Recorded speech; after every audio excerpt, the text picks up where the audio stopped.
মোট কথা আছে, আপনি যদি না ভোট দেন আপনার রাষ্ট্রের দুর্নীতি, আপনার রাষ্ট্রের ধনীদের আতঙ্ক সবকিছু আগের মতো থাকবে। হ্যাঁ ভোট দিলে আপনার রাষ্ট্রীয় যে কাঠামো সে কাঠামোর পরিবর্তন হবে, দেশ থেকে দুর্নীতি অনিয়ম অনেকাংশে দূর হবে। ধন্যবাদ। আপনি যদি হ্যাঁ ভোট দেন তাহলে বাংলাদেশের যে দুর্নীতি অনিয়ম, সেই দুর্নীতি অনিয়ম রোধ করা অনেক সম্ভব হবে। আর আপনি যদি না ভোট দেন তাহলে যেভাবে বাংলাদেশ চলছে সেভাবে চলবে, কেউ খেয়ে থাকবে, কেউ না খেয়ে থাকবে।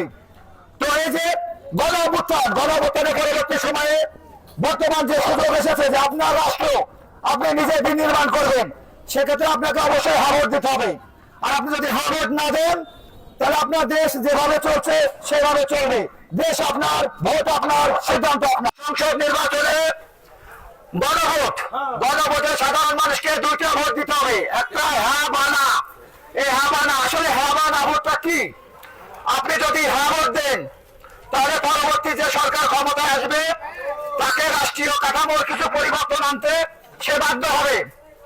আর সে পরিবর্তনগুলো কি? প্রথমত আছে যে 10 বছরের বেশি কেউ প্রধানমন্ত্রী থাকতে পারবে না। রাষ্ট্রপতি সে ইচ্ছা করলে একজন খুনি আসামিকে ফাঁসি